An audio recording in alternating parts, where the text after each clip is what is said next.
Hi, my name is Tabi from Hodgenville, Kentucky.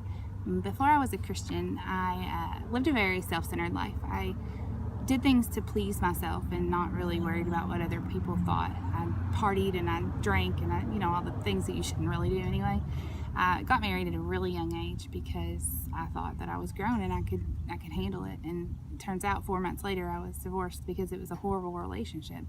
And after my divorce, I didn't want to go back home because I didn't want my parents to say, "I told you so." So I went and lived with my aunt, and my aunt said, "You're going to go to church. That's the only stipulation for you living in my house. You have to go to church." So growing up, I had gone to church some sporadically here and there, but nothing really concrete. And when my aunt said, "You're going to church," I went to church and I listened and I did what she told me to do.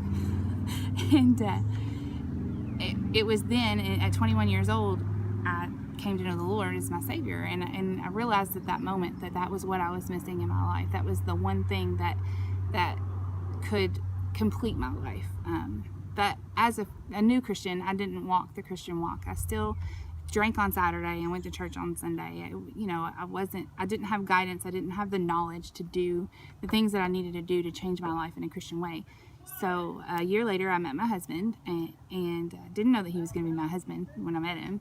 But he became my teacher. He took me to church with him and his family, and he showed me the ways that I could change my life to be a better Christian, and he showed me the path to walk.